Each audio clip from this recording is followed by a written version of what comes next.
to own it. Just wanted to take the time, learn all the things that I could about you. Now it's such a mess here. Oh, we are just stressed here. Used to be so easy with you. Okay, so we're here at the new AppCal. So tell us about this place. How long have you had this location? We opened this location in 2022. During COVID, we took that opportunity to relocate to this bigger and more beautiful setting. And so we've been here for 3 years now. I love it. So you guys were down the street. So what happened with all that? Why did you guys move from that place to this place? Well, we were kind of maxed out for the size of the place with our attendance. And then we found out that they were building a truck stop right next door to where our yard was. That's kind of chaotic. So there could have been the back end of semi-trucks parked right up against the grass where people were sitting for the concert. And we didn't think that that was a good way to enjoy a show. I don't think people would have enjoyed that either. So how was during the pandemic? Were you guys open for something since it's outside, or did you guys completely shut down? We were actually shut down for 2 years. And so we were shut down for 2020 and 2021, and then during that time we built this place, and then we opened here in 2022. How long had you guys been open over there? We started over there in 2011, so we had about a 10-year run over there. So when you're like, hey, I'm going to make a beautiful outdoor concert venue space where people can come, relax, have a good time, what spawned that idea? Well, we started out at the old AppCal as a wine tasting room, and then music was kind of an extra. It was kind of a sideline. We did a lot of weddings over there, and then the music really started to take off. People really enjoyed coming out to the country and listening to music, and so we just kind of kept growing with the music side of things. We actually eliminated all the weddings, and just started focusing on the tasting room and the music. And eventually, the music was all we did. And so when COVID happened, we said, if we're going to do music, let's go big. And the old place handled about 1,000 people, and that was packed. This place will handle about 5,000 people. Wow, that's really cool. So we got lots of room here. Everybody can spread out and not be crammed together. And we've got better access to the bars. We've got that's important. 5-6 locations where you can actually buy alcohol here. I noticed that. It's fast and convenient, and when you get back to your seat, you're in front of a rock and roll stage with big time sound and big time bands. I love that. I noticed there was no line for the bathrooms and no line for to get drinks, and that's very important. Yeah, for sure. We tried to think of everything that we could as far as making it an enjoyable experience for the customer, and so. And we're still learning. If somebody comes up with a good idea and I can do it, by God, we'll get it done. Isn't that funny how it started off as a wine tasting and then just grew into like, hey, now it's going to be a concert venue? Yeah, it's certainly evolved over time, and we're happy with it now. We keep adding new things every year. This year we've added some adult games. We've got giant beer pong, and we've got cornhole games and different things like that, and then we've added some really cool photo ops for people to take pictures, so they've got a little memory of the events and where they were. So yeah, each year we keep trying to make it more fun for everyone. So when are you guys open? Typically, we start the season in April, and then we run through the end of September. And then in October, we open up our haunted attraction called Raisin Hell Ranch, which is right here on this property also. Oh, I love that. Did you have that at the other AppCal as well, or did you just start that now, the Raisin Hell? Raisin Hell Ranch was actually here before AppCal was. Really? Okay. Yeah. And so I've been doing Raisin Hell Ranch here at this location for about 16 years, and then AppCal for the last 3 years. How fun! So, do you dress up when it comes to that time? Are you part of the scares? I'm usually the grumpy business owner. That can be pretty scary to at least the employees. Oh my goodness, that's fun. So now if people want to rent it out for a wedding, what's the protocol in that? Because you guys are pretty much open Saturday nights, is that? Yeah, we don't do any weddings at all anymore. Okay, that's not an option. I'm sorry. The only thing that we do out here are concerts, We've talked about possibly doing some car shows tied in with concerts. We've done some charitable events out here. A couple weeks ago, we had a big pet adoption festival, and we had 15 different shelters and rescues that all brought animals out, and then the public could come out and visit the animals and hopefully take one home. Oh wow! Did that happen? Yeah. Oh yeah. Did you end up with one? No, I didn't. I've got plenty already, but we wound up with several dozen animals that were actually adopted that day. Oh, that's so cool. And so all the shelters were happy, and it gave them lots of good exposure, so people know where to go look when they're ready for a new pet. Okay, so how do we know about these events? Because I know about your concert schedule, like your Saturday night thing. How do we learn if there's a special event like that? Everything that we have going on out here is all listed on our Facebook page, our Facebook events page. Is it Fresno AppCal or just AppCal? It's AppCal Rockin' Ranch. AppCal Rockin' Ranch. And then who came up with the name? Well, I did. We started out, since the original place was actually called Appalachian, California. Okay. And everybody kind of shortened it to AppCal. And so when we made the move over here, we had so many followers, we didn't want to start with a completely different name. So we kept the AppCal part. And then we thought, well, what is it that we're going to be doing here? And we're going to be rocking. And we're out here in the country, so AppCal Rockin' Ranch. And then our haunted attraction is Raisin Hell Ranch. And so we kind of got the farm theme going on out here. And you've shot some movies here. I guess I was in one of the movies that you guys shot here. We sure did. So that's exciting because you guys have such a great backdrop for venues like that, for movies and stuff. So if somebody wants to rent that for other things, I know you said you don't do weddings anymore, but if somebody wants to use the premises for things other than weddings or that's open. Absolutely. We're always open to, people see this place for many different things, and if they can use it for a movie set, we'd be happy to have them out. Car shows, festivals. We actually open the facility up to outside promoters that want to bring in an event of their own and utilize the space that we have here for their own concerts. So we're open to just about any idea. And Saturdays, pretty much every Saturday, there's a concert for the most part. For the most part. Like this coming week with 4th of July, since that's such a big family event, a lot of people go camping and to the coast and that kind of thing. So we go dark that day. We don't have a concert on July 5th. I was going to ask if there was going to be any fireworks here. Yeah. This is a place. It would be a nice place. I don't know. Are we allowed to do that out here? I don't know Well, we'd have to check. I'm not sure. We'd have to check with the county, but for the most part, people go to big public displays, big fireworks shows. Fireworks shows are very, very expensive. You never thought of putting one on? We have.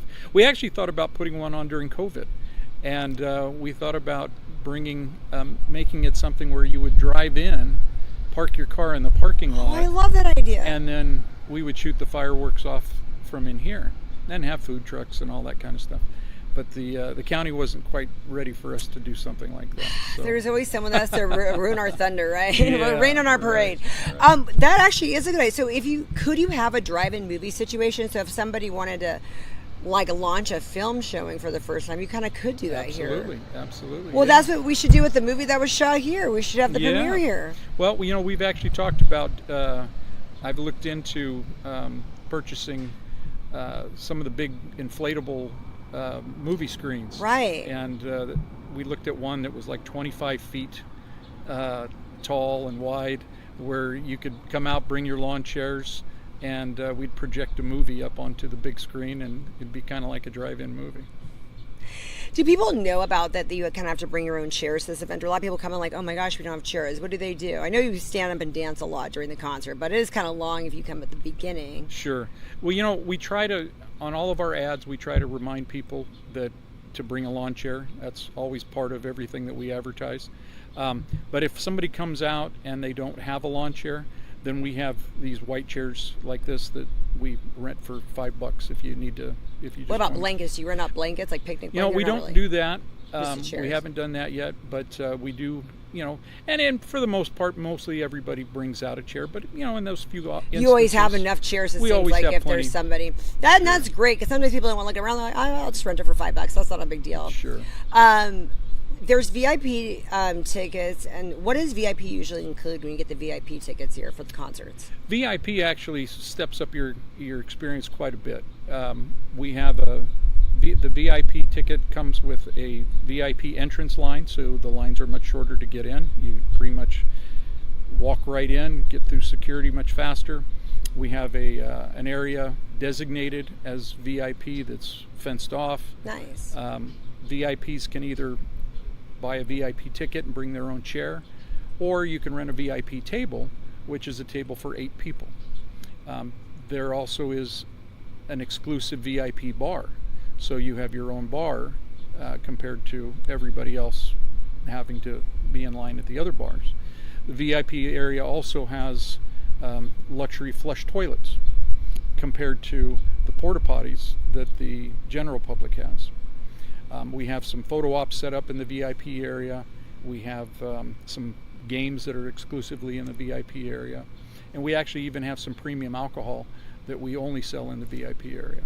Oh, wow. So lots of fun stuff in there. Well, I love the way this is set up. I had gone to that country concert that was last month. That was really hectic and impossible to get out of. I mean, it was the line wrapped around him. I never experienced anything like it. Yeah, and there was about 2 miles of walking to get in there, to get out of there. Getting an Uber was impossible. We contemplated walking home. So it was very, very chaotic. Yeah. So I had only, my first time being here was like a couple weeks ago after that experience. So I got scared. I was like, oh my gosh, I want to do another thing where I'm hauling a lawn chair, waiting in line forever. And it was not like that at all. So I was so happy to have this pleasant experience of, getting the bathroom right, getting in right away. And everybody was so nice. Security is so nice. Getting in the bathroom right away and getting a beverage right away. And it's, when you're without that, you really appreciate it. So I really like how you said you've worked out so you really have a well-oiled machine here that I can see. Well, thank you.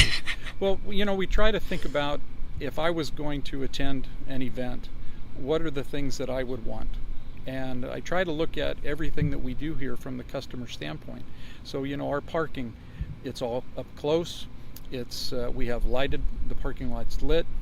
That's so important. The parking lot is dust controlled, so there's no dust out there when you come in. That's a big one too. Oh, well, you're so dusty in the other one. Yeah. It's like, it's funny, and you don't think, I know you've been doing this for a while, so you think of those things, but I never knew how it could go so south until I had that other experience. Sure, and it's like, that's why it's like, this is so great. And you guys start pretty late, so the weather's not usually an issue, right?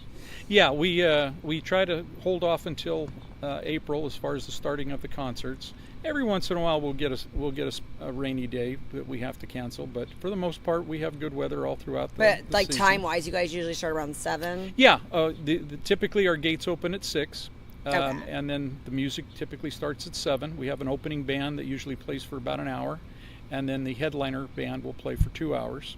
So by the time it's all said and done, you're usually out of here by 10 o'clock, and what we found is that the older crowd likes that because they can get home and still get to bed by 11, and the younger crowd likes it because they're just primed and ready to go to the bars at 11 o'clock. You really did think of everything. We tried to.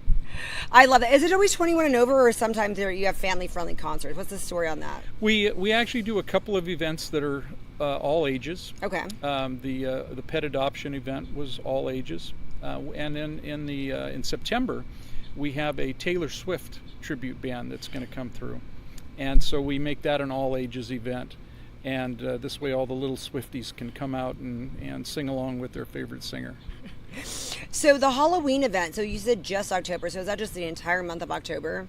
Yeah, we usually open on the first Friday in October, and then we run through Halloween night. Is that like a Friday, Saturday, Sunday situation? Is it just weekends, or is it the whole week? No, we're open 5 days a week. Okay. We are open Wednesday through Sunday every week. So typically our season is about 20 to 21 days on average that we're open, and it's a lot of fun. A lot of haunted attractions try to be all things to all ages, and that's all ages. It is all Okay. ages. But we decided that we were going to be scary.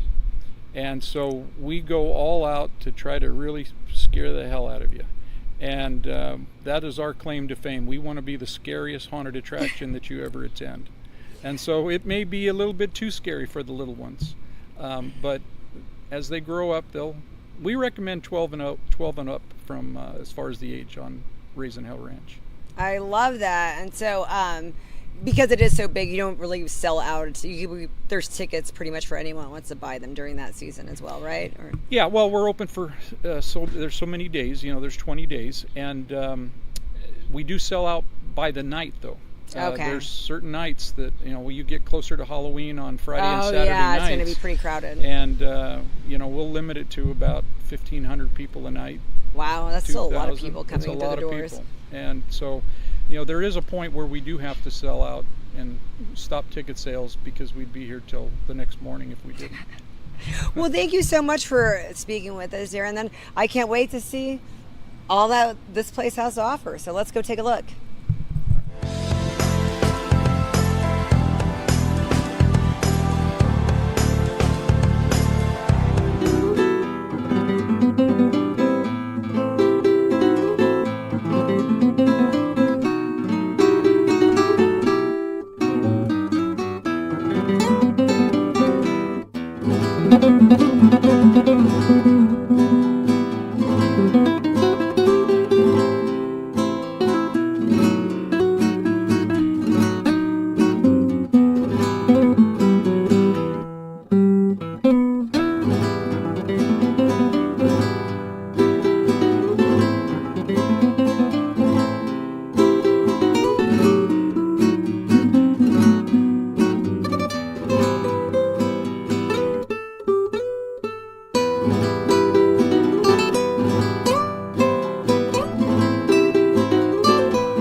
Wow, this is so amazing. Nick, this is your office? This is the office. Wow, what is this like? Well, this is the first office I've been able to actually decorate on my own and pick what I wanted up on the walls. A lot of the stuff is deployment plaques and things that my fiance wouldn't let me hang up at home. But along with this comes the ability to hire my staff. So being that we're all funded by the people of District 6, by the taxpayers of Fresno, we put a lot of effort into making sure that we had a small, efficient, professional staff. And this allows us to kind of be proactive with the good idea stuff that we have as a city council district, but also be reactive and be really athletes when it comes to responding to the issues that folks have. This is amazing. And so now you've been in office for how long? I know you keep track of these things. It's like 5 months and 3 days. 5 months? An hour and a half, yeah. Oh my goodness. And so what's been happening so far since you have been in there for almost 6 months? So a lot. I mean, there have been some lively debates out there on the dais. Everything from smoke shops in town to, first responders and policy toward first responders, the budget. We're wrapping up budget hearings. We wrapped them up last week. We'll have our final vote on the budget, should be in the next week or two. Some exciting debates about how money should be spent as a city. Things like zoning and ministerial approval and initiatives to get more housing in the city. A lot of lively debate in there. And honestly, the best thing that I could do, and I think the best thing an elected official can do, is doing their homework and studying and finding out everything you can, taking out the snorkel, putting in the scuba mask, and going really deep dive into these issues. Wow. And so I know like in your first 100 days, there was like so much that you had done. I remember like just seeing the progress and everything. So far, what do you think your role has been in getting certain things happening? Well, there are certain things that I'm very passionate about, right? Certain things that I want to do, especially as pertain to veterans in business, helping out small businesses. We have a flag drive coming up. Fitness is very close to my heart. So we held. How did the fitness day go? It was fantastic. We had the first ever Fresno Fit Fest in May, and The attendance was even more than we could have expected. There was a big draw to the fire and police soccer game that took place there. We had rotating classes from a bunch of participating gyms and fitness entities, healthcare providers and workout clothes stores and run clubs and youth sports leagues, and everybody was out there discovering kind of new ways that we can, as a city, invest in our health. Is there going to be another one coming up? We are being begged right now by people who weren't included in the last one to hold a Fitness Fest Part 2 and do it again next year. So we're going to be excited to provide that. Well, I want there needs to be a couple a year. I want a day that's not. I know we had a different Veterans Day, or as a Memorial Day, we had a different event too that we had to do. So I would love to come to one of those. I think the whole community needs to get involved because that's fun. We have a lot of great events coming up, and this is part of the benefit of having a really active, motivated, energetic staff. The next one, we're actually about to have a press conference this afternoon at 1. We're going to be announcing the first ever, you're seeing a trend here, first ever, Fresno Freedom. The Fresno Freedom is the flag retirement and emplacement event delivered by our military. So we were able to procure thousands of dollars in donations and hundreds of flags and flag poles.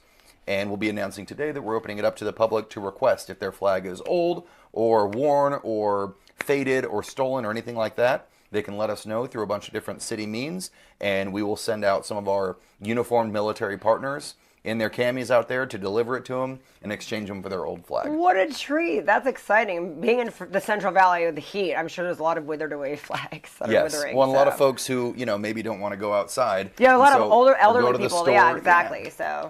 So it's just something that, it doesn't cost taxpayers anything. It kind of builds our relationship with our local military units. And it's a really nice gesture, I think, to folks to help us all look a little more red, white, and blue for the 4th of July. I love that. What's happening today at today's City Council meeting? This happens twice a month? It's roughly every other Thursday. Okay. This last week, actually, we were in meetings, budget hearings. We were in this building every single day last week. So it's kind of nonstop. First week I've been here where it's been every day. But today is one of the longest agendas that I've seen. Not just since I've been here, but since I've been paying attention.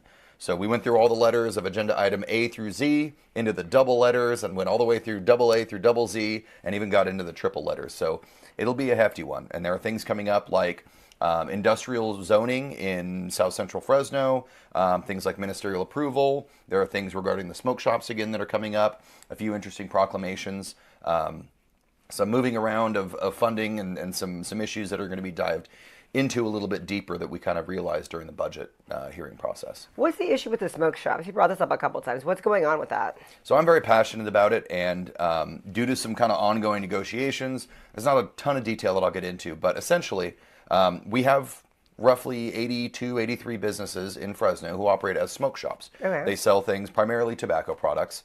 Some of them also sell some glassware and some different pipes and things of that nature.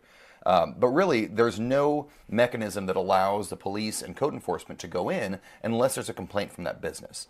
A lot of these businesses are up and up, and they're clean operators, and they just want to do a good job and run a great business. Some of them are bad actors. And in order to confront some of this, and by bad actor, I mean sometimes they're not carding people, sometimes they're selling tobacco products that aren't legal in the state of California, and sometimes they're selling things that legally they're not allowed to sell anywhere. Wow. So how do we confront that? Well, we have to give the police the tools they need. So in my opinion, instituting some sort of tobacco retail license. We saw this done successfully in Clovis. They have a really good program over there. Even the shop owners really enjoy it.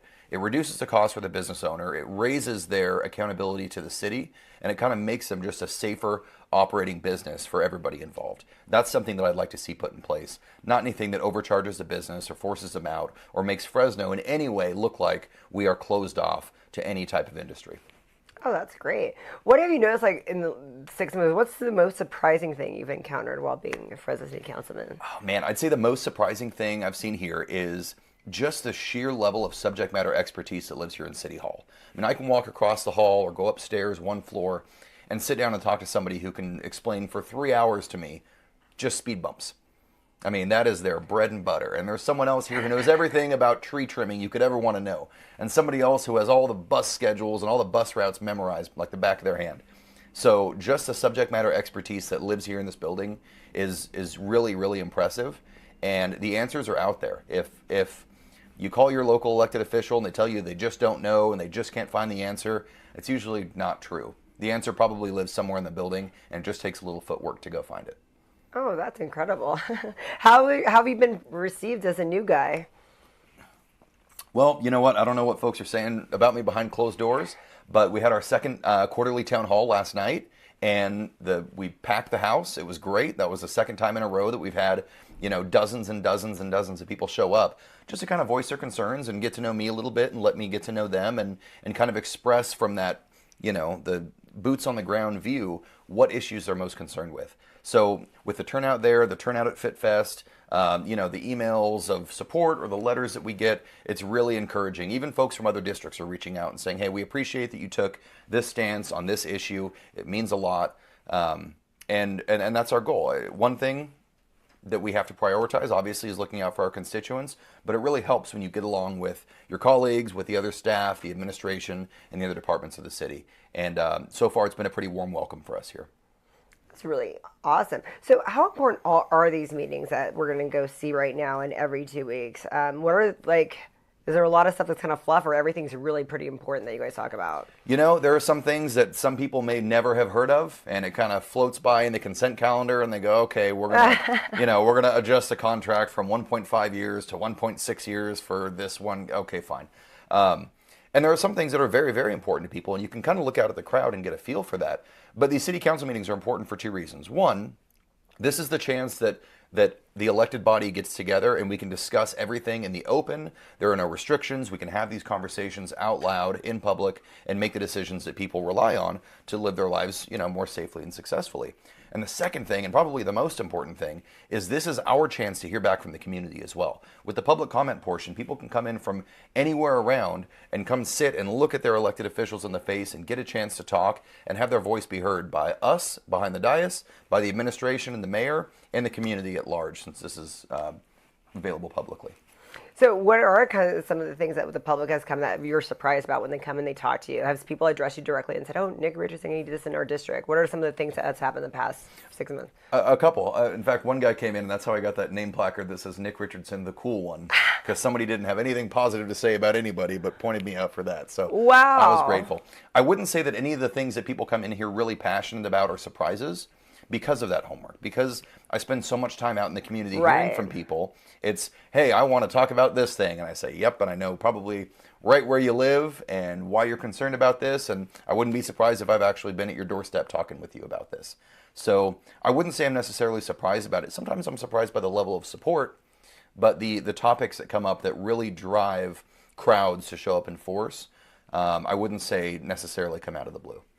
So what can you tell us about some of the controversies that people are talking about this year that they want to see happen for Fresno that you guys might be at odds at and not sure about? Big things lately or in recent history that have come up that have really reeled people out. Wage theft was a big one. Ordinances pertaining to street vendors was a big one. The increases in utility rates is usually pretty lively. Things like the smoke shop ordinance, doing things about the smoke shops, they came out in mass as well, and I have a feeling they will again.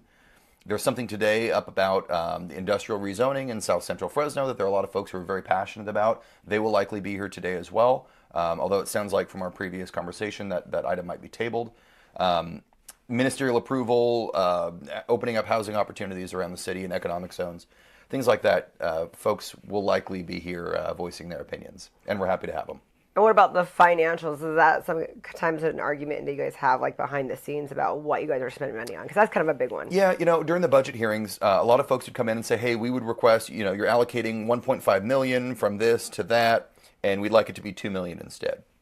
Very specific. And when someone comes in with something very detailed like that, that tells me that not only are they passionate about it, but they're passionate about it to the level that they're willing to go out, do their homework, look into what would be effective, how the money would be allocated, what the city is currently putting toward it. And I really respect that, because it shows that not just are they bringing their emotion into us and thinking with their heart, but they're also thinking with their head, and they put time and effort into it. And you really got to respect that. So you guys have changed a lot of things around by the community, by people coming in and putting it to you like that. Sometimes you guys do say, yeah, okay, we can do that.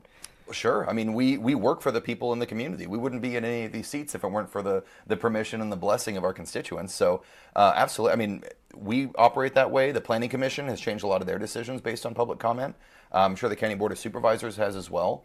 This should be a constituent-based service. And if all your constituents are coming out saying something different, we've really got to take that into account. Well, thank you so much for sitting with us today. It's so great to like see that you're finally here and doing things, and we can't wait to see what's going on today and closed doors. Absolutely. Happy to show you around. Happy to have you. Okay, so tell us about this. This is really cool. Gift from my dad. It's got some cool combat helicopters on it. Those are Apaches. We don't fly those in the Marine Corps. And this is actually a gift that I got about a month and a half ago from some folks in the military from the Army of Ghana who I worked with and kind of trained up in some combat controlling. That is so neat. Yeah. And of course, we gotta say, point out the Mensa.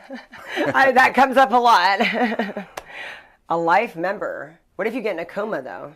I don't know. I might have to run a mile and see if I still got it. Okay, so when did you get this one? These are gifts from my grandpa, another veteran who had them, and he's holding on to them for an important time, and he determined that, decorating my office with them would be a good use of them, so I'm happy to have them. What a cool family you have. Everyone's really involved. Oh my gosh, this is my favorite thing that I almost broke that luckily no one saw that on camera. My fiance and I are big Lego fans, and Kelsey and I decided we need some decorations for the office, so we decided to build this cool globe. That's here. like literally the coolest globe I've ever seen before. We made a it. bouquet of flowers to go in her office too out of Legos. So That is we both so have it. cool. I love this. And then you have the real one. This is beautiful. Did this come with the office? No, that was a birthday present to myself when I was in flight school. Wow. Did anything come with the office? Nope. Not even the desk or anything? The flag. The flag. Wow. That it. is interesting. Okay. Yeah. Okay. And then we got some cool artifacts over here. Yep, that was a gift from the Embassy of Mexico. Tusk was one of my buddies who was killed in an Osprey crash, and so that's his Osprey there, leaving Australia. That was a plaque I got when I left my last flying unit. This is the helicopter I used to fly, the UH-1 Yankee Venom Huey, God's Chariot. So I got a little replica model there as a gift. Got my Constitution up there. Plaque that went on all my desks in the Marine Corps when I was on active duty. Yeah. A little messy desk. Work's always continuing. Oh, yeah. If you have papers, that means you're actually doing stuff. When people have no papers, I was like, where are your papers? And this is what we're talking about. Nick Richardson, the cool one. They had it engraved and everything. Yep, that was from the clerk's office. I appreciated it. Got hats just kind of from different places around the city or the district. Whether it's the Cancer Survivor Park, Break the Barriers, Downtown Fresno Partnership, Fire Department, things like that. So what are the dots on here? What does this mean? Where you been? Yeah, just black dots are places domestically I've been, and then red dots are abroad. Oh, wow. We're looking to build on that with our honeymoon in December. Oh, I love that. Yeah. And then these up here. Those three are just deployment plaques from different little deployments kind of around the world. Japan, Korea, Australia. Well, this is awesome. Okay, let's see what else happens on this level. I don't think I've ever been through all of this before, so this is a unique tour that we get to see what really happens. Excited to show you around.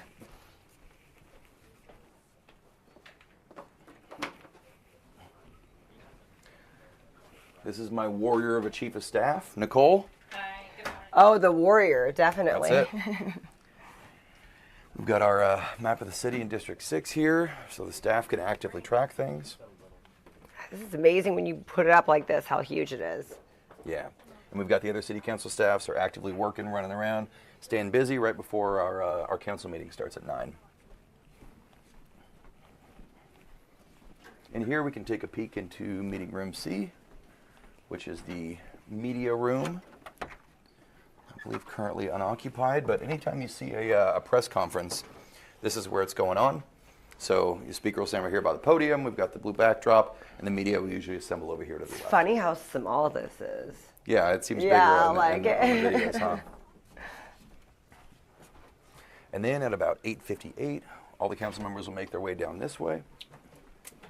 We've got Council 7 staff over here. We've got Council 5, our newest council member, Brandon Vang. That's his office. So in about 8 minutes, we'll come on out here. And then this is the door we use, and we'll head right out to the dais. Oh, wow. This is where everything takes place. You can go in there.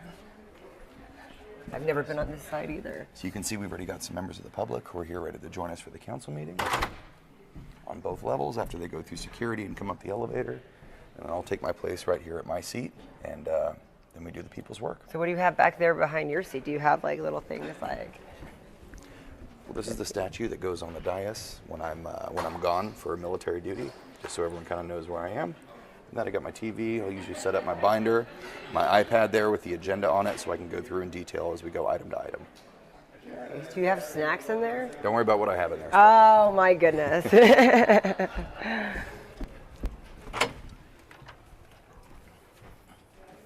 Awesome. So this whole area is just for you guys. Yep. Where's the mayor's office?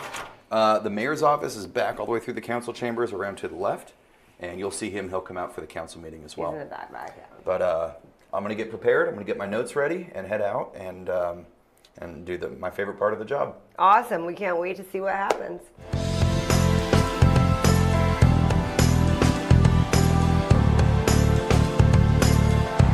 We are here at the Fresno City Council meeting. They are going to have some big things today. We got Derek Carr in there, and Nick Richardson is going to speak. We just interviewed him in his office, so let's see what's going to happen.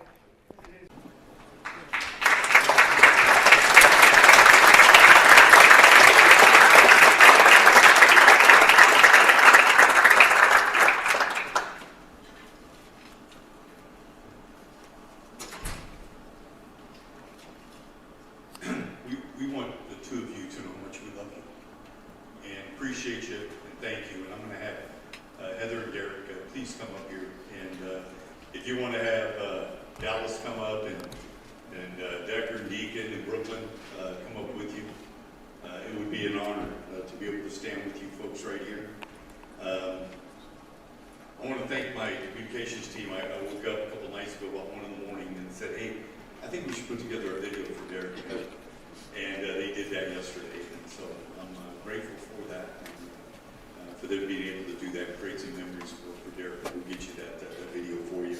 But I want to say this about Derek first. This is an individual that maybe he wasn't born in Fresno, but he was certainly Bulldog bred, and he is somebody that loves this community. In fact, he's relocated now that he's retired from the NFL. Heather and Derek have come back to the Clovis, Fresno area. They're living here now. They've chosen this to be their home where they're going to raise their family. But I think we all know that Derek did an incredible job at Fresno State here playing football. That's where he met his wife Heather. And if not for Derek meeting Heather, I'm not sure he would have had the career he had in the NFL or even made it to the NFL, quite frankly. But thank God for that. And very similar to my life as well, with Diane intervening as well. I do want to say this about Derek, in ways that Fresno State, he was an incredible role model. He gave back to the community every single day. We all know what his career was there, and being able to receive the Sammy Ball Award, which was a top collegiate passer in the entire nation. He was a second-round draft pick by the Raiders, and he went on to play with the Oakland Raiders and the Las Vegas Raiders for 9 seasons. And he became the all-time leading passer in franchise history for the Raiders. Not only was he the all-time leader in terms of passing yards, 41,000 yards, threw the most touchdowns, 257, had the lowest interception percentage, I believe at that time, through 112 interceptions. And he did it all. He really did it all. So, and then in terms of him in the NFL, he was the only one of 14 quarterbacks to ever play in 3 Pro Bowls out of his first 4 years to be selected for that. So we have somebody here that was accomplished, had a stellar career. But I want to talk more about off the field. Because I think that's where you get a lot of good NFL players, you get a lot of good professional athletes, but sometimes they don't represent the profession and the manner in which they should. Derek has and Heather has. They started DC for Kids not too long after Dallas had a little bout with health issues and was treated at Valley Children's Hospital. But they started DC for Kids, and you got to see a little snippet of what they do and how they bless families with gifts. It is their heart for kids and for families, especially those who are being served at Valley Children's Hospital, that really, really makes them special. Derek, you know how much I love you, and Heather, I love you as well. And your kids are beautiful, incredible. And Brooklyn, I know you stole Daddy's heart, right? Derek said, she's my favorite. Whenever I come home, the kids say, "Hey, what's up, Dad?" And she comes and runs over and gives him a kiss on the neck. And so she is very, very special in his life. So with that, before we have the proclamation read and have Derek say a few words, I do want to read the last paragraph. It says, "Now therefore be it resolved that we, Mayor Jerry Dyer, and members of the Fresno City Council, do hereby proclaim Thursday, June 12, 2025, to be Derek and Heather Carr Day in the city of Fresno." Congratulations.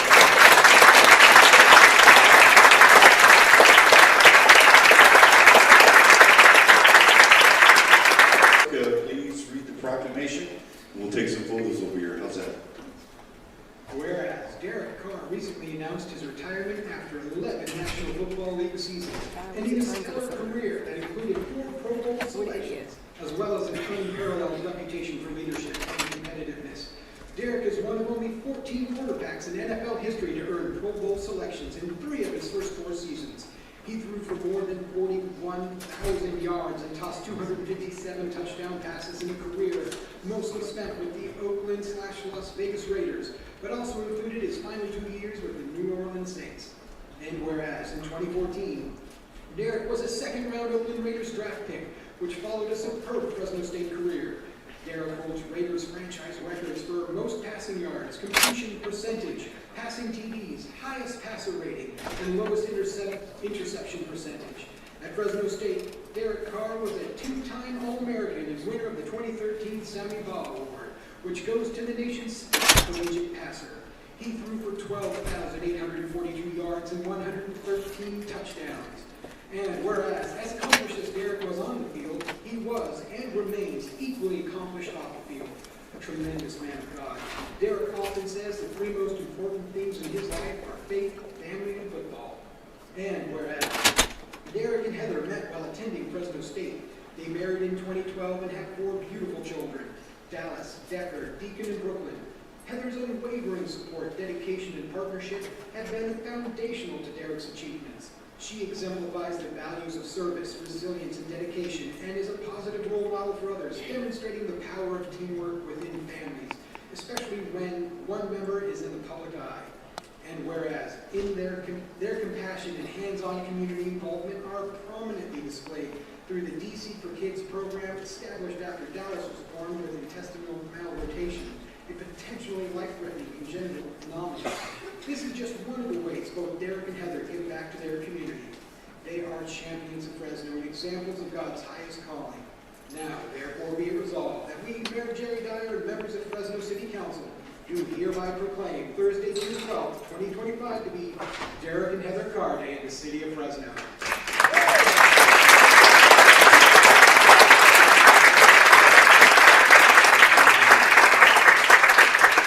Thank you, everyone. And yes, these are my Raider shoes. Fresno State Bulldog hat, Raiders hat, Saints hat, and of course, Fresno State Bulldogs.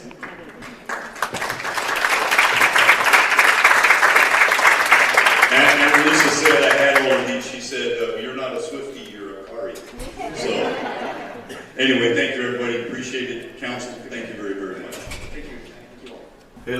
Again, you heard the comments that were made out there, but I thought it'd be good for Derek and Heather to get the opportunity to be able to speak to you, whether you, whatever questions you want to ask them about where they've been or where they're heading. But again, I think you heard the comments that I made out there that it's rare that you get somebody coming from your community of this caliber. And I'm not just talking about Derek. I'm talking about Derek and Heather. And we're very, very fortunate. I know they're going to do incredible things in the Fresno Clovis community over the years to come. And I know Derek's heart, I know Heather's heart, and I look forward to what that's going to hold in the future. So with that, Derek Carr. All right. All right. Heather too. You guys actually, I got enough questions. So what does the Valley mean to you? To both of your to both of you guys? Talk about that first. All right. Valley means to me it's home. And home is definitely where my heart is, where our hearts are. You know, we could live played a game that allowed us to do that for over a decade. But there was really no decision. You know, we're coming back home, and we love the Central Valley. We love the people. We love the food because it's fresh. It comes from here, and all those things. But I think it's just the people for us. And I loved the Valley growing up, but I really fell in love with the Valley when Dallas went through his surgeries. And we would go to the grocery store. We'd go anywhere.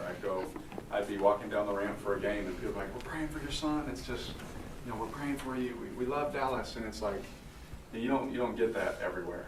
And so, you know, it was such a special place and special time for us that, you know, we couldn't. There was really no decision. We knew at some point we were coming back here. It just took our son asking us, our oldest. He's like, "Are we going to keep moving all the time?" And we were like, "You know what? Well, let's just move one more time, and so you can actually grow up in one place." Heather? Yeah, to follow that up, I would just say that, like Derek said, it's just home. It feels like home every time we visit. We even make the comment, "Wow, that feels like home." And just people are so welcoming here. It feels like family anywhere you go. People are just so, you know, kind and loving and just always asking how we're doing. And you can just see the whole community and they come together. And I think that's just what draws us, and we love it. Just to clarify, have you moved back to Clovis or Fresno? Oh, that's a good question. Yeah, we're in the county. We're in the outskirts. We're hiding. But you know, we always get that. You know, where do you live? I'm like, we live in Fresno. Like, you know, whether it's Clovis or Fresno, I don't know. It's always been Fresno to me. The whole thing. Now it's like there's a line drawn in the sand nowadays. But it's like, yeah, I think it's just all Fresno. So what things have you kind of readjust now to civilian life? I guess enroll the kids in school, find your favorite shopping spots. Oh yeah, we already know where we're gonna eat. I can tell you that. We got our favorite, some of our favorite restaurants. From college, I've been going to teriyaki donuts since I was like 4 or 5 years old. Zinnia, yeah, all the cook in front of you plate. There's so many good places. I'm just gonna stop naming because someone's gonna be like, "Why didn't you say mine?" But the food here, I tell people all the time. We've lived in Las Vegas. We've lived all over in the Bay Area. Fresno has some of the best food. Fresno and Clovis have some of the best food I've ever had in my life. And we've been to Italy, we've been to France, and I'm telling you, like the food here is perfect. And so, you know, yes, we have to get adjusted. We found our church. We went back to where she grew up at New Covenant, and we love being back home there. Kids are being homeschooled. We're taking all NIL deals for their sporting abilities. We're taking all offers from all high schools. Yeah, but we'll see. We'll see. They're going to play sports, you know, probably through the Christian high school at Fresno Christian and those things. But they're going to be homeschooled. One thing I've learned is she went to school to be a teacher here at Fresno State, and so her and her mom was at Lincoln for, I'm not going to say how many years because you're very young, Mom. And they do a great job of teaching our children the curriculum and all that. And so we get more time with our kids. That's one thing I've missed out on. And so for this season, we're homeschooling them, and I don't want to miss any of those times being with them. Well, as a homeschool parent myself, what are you going to teach them? What am I going to teach them? I'm the PE coach. So they're out there doing up downs. My daughter too. We're doing up downs. We're running sprints. We're doing track, form running drills. Just creating little machines over there. And what's awesome is like the first day I was like, man, did I do too much?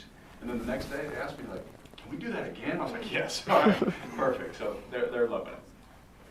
Hey, Derek, you made the decision to move back here to saying you're going to retire and play here before you actually made your retirement decision. Kind of how that time frame of the expedition of, with your shoulder giving you problems, and that you finally just said, I think it's time.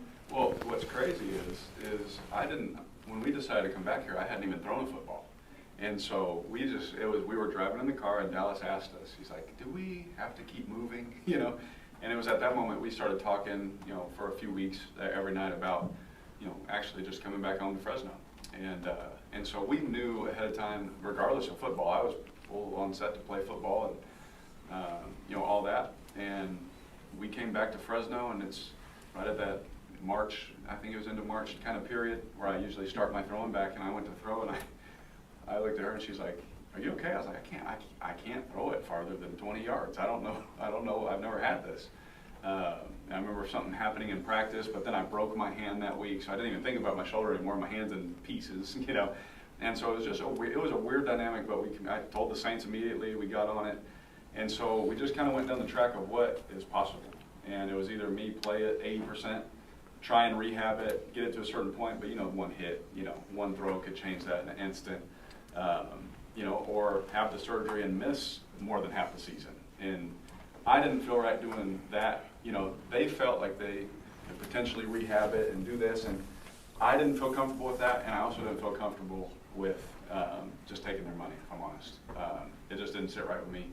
And it's unfair to our team. You know, they're going to have other guys playing quarterback for them all off season, all training camp, all before the season, and hey, oh, Derek's back, go ahead.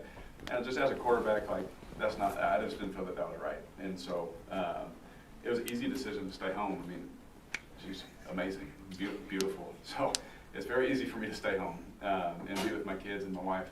But the hard part is that I love football. And so I can see definitely in the future, probably pretty soon, you know, helping in that realm in some way. But just having your son say, hey, are we going to keep moving around, really kind of was it made it a lot easier in that decision. It made it a lot easier, and all throughout it, I was like, are you guys okay? You know, as it was going with my shoulder too, I was asking the kids, are you guys okay if I don't play football anymore? Are you guys okay with not going to games and not running around on the field, which we'll still take them to games and put them on the field at Raider games and whatever, and Bulldog games and all that, but they were like, yes. They were like fired up that I would actually stay home. And they're like, you know how many things you've missed, Dad? Like, goodness gracious, nice to wake up and see you for one morning in my life. And so now they're getting used to me. I've been taking full advantage. I've been sleeping in until at least 8, and I haven't done that in 20 years. And so that's been actually nice to do that for a little bit. And they actually see me at breakfast now. So it's an adjustment. There was definitely an adjustment where she was like, you know, you can go play golf today if you want, and things like that, but it's been good. Your love of God, have you thought about being a preacher? Oh yeah, I'm going to preach no matter what, just because of what God did in my life. Whatever my occupation is, you know, right now I don't want to be just a preacher. You know, evangelist, I'll come in and preach and tell the truth and all those things. Preacher means I got to deal with all the people. No, I'm just kidding. That's a good pastor's grandson joke. But for me, I'm going to preach the gospel everywhere that I go, and hopefully it just radiates off our lives. You know, Jesus saved my life with using this woman right here, and completely saved my life when I was first coming to Fresno State, because I was screwing it all up, and like it's hard for me not to say chief with Mayor Dyer, you know, was saying up there, like, it's absolute fact that she saved my life, and I probably wouldn't be here. We probably wouldn't be doing this. She probably would, but I wouldn't be, you know, here doing something like this today if it wasn't for my wife. And God used her to save my life, and all we try and do is share that love with everybody else. You know, I'm not going to go around throwing Bibles at people's heads, but I am going to live my life in a way that just kind of looks a little different. Have you thought about running for politics? I mean, someone's term is almost up. We just had that conversation. I need to be real careful about not saying never, you know, but I would see myself in a different field.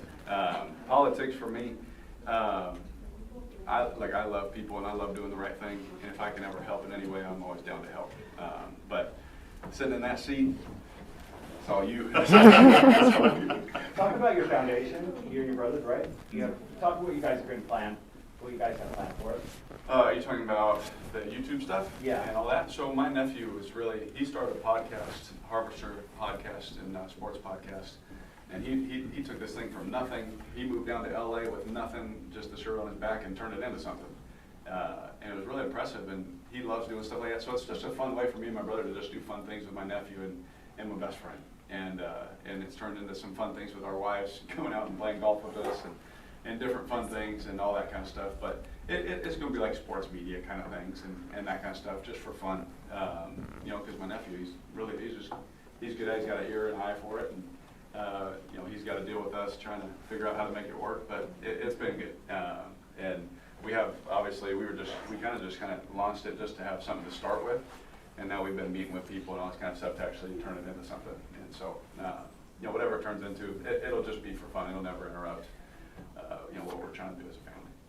You talk about staying close to the game. You had any talks with Coach Ince?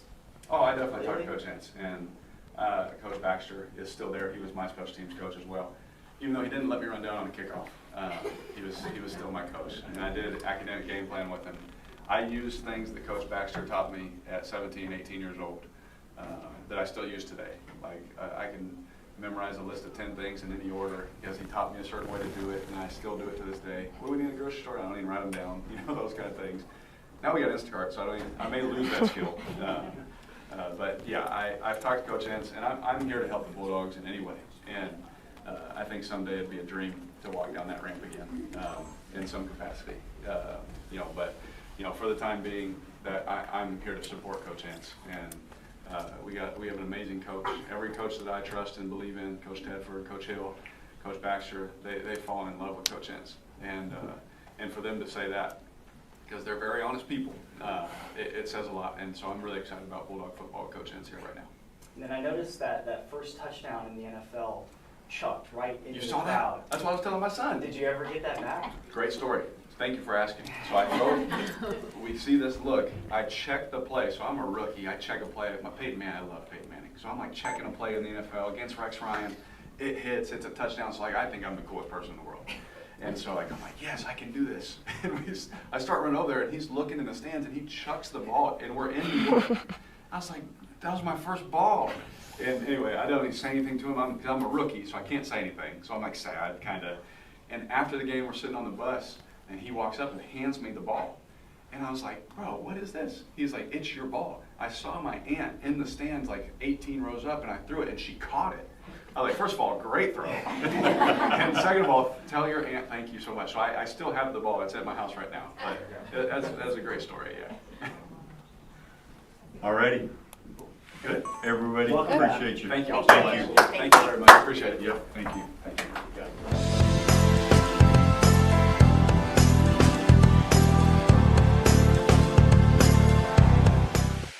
Thank you for watching our special episode today. In the future, we are going to have a special sit-down interview with Derek Carr at our studio. So keep watching Everything Sparkle. Felt right in the moment, felt right in the summertime. It felt right drinking cherry wine with you. Just wanted to own it, just wanted to take the time, learn all the things that I could about you. Now it's such a mess here, oh, we are just stressed here. Used to be so easy with you. Now I must confess here, oh, I must confess, dear, don't think I'm in love with you. Winter is coming and I don't know what to do, and there's no more use in running, no more running to you. And I don't want your loving, I don't wanna be just friends, knowing all this time we were playing pretend. It's a mystery.